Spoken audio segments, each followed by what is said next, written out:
Hello everyone.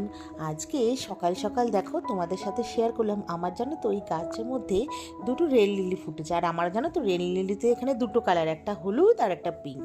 তো যাই হোক তোমাদের সাথে দুপাশে ঝুল বারান্দার গাছগুলো শেয়ার করলাম। তো যাই হোক তারপরে চলে এসেছি রান্নায়। আর দেখলেই তো সবজি কেটে নিয়েছি। তো আজকে রান্না হয়েছে ঢ্যাঁড়স দিয়ে চিংড়ি মাছ দিয়ে করব। তো এই যে ঢ্যাঁড়সটা ভাজতে বসিয়ে দিয়েছি, আর ওইদিকে তো আমার ভাত হয়েই গেছে। আর করবো চা। তো তার আগে দুধটা জাল দিতে বসিয়েছি। আর এখন তো গরমকাল জানো, দুধ প্রচুর কেটে যাচ্ছে, পুরো গোটা গোটা প্যাকেট। যখন চা করতে যাচ্ছি দেখছি কেটে যাচ্ছে। তো যাই হোক তারপরে রান্না বান্না কমপ্লিট করে তারপরে আমি চলে গেছিলাম ঘরের সমস্ত কাজ করতে। আর সেগুলো তোমাদের সাথে আর শেয়ার করা হয়নি। আর যেহেতু হাজবেন্ড আর মেয়ে দুজনেই বেরোবে, ওই সময় ভীষণই হুড়োপুটি লাগে, বুঝতেই পারো যাদের বাড়িতে এরকম একসাথে দুজন বেরোয় কী অবস্থায় হয় তারাই শুধু জানে। তো যাই হোক তারপরে কাজকর্ম করে স্নান ধান করলাম, পুজো দিলাম, তারপরে দিয়ে এবার সকালের টিফিনটা খাবো। তো তার আগে ওই ডিটক্স ওয়াটারটা রাতে বানিয়ে রেখেছিলাম। আমি পুরো বোতল বানাই না, যেহেতু এখন গরমকাল, বাইরে তো রাখি, পুরো না গন্ধ হয়ে যায় বেশিক্ষণ থাকলে। ওই জন্য অল্প অল্প করে বারবার করে বানাই, মানে যতটা খেতে ইচ্ছে করে আর কি।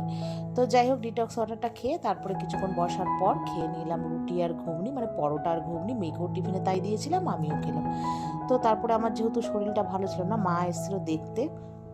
তো আসার পর মাকে চা করে দিলাম। দুজনে চা খাওয়ার পরে মাকে বললাম দুপুরবেলা এসে খেয়ে যাও। তো মা বললো না, বাড়িতে বাবু আর ভাই আসবে, দুপুরবেলা ভাই আর বাবু বাড়িতে রয়েছে, তো কিছুতেই খাবে না। তো আমি বললাম ট্যাংরা না সরি পার্শে মাছের ঝোল করেছি, তো খাও। তারপরে যাই হোক মাকে জোর জবরদস্তি বসিয়ে খাইয়ে দিলাম।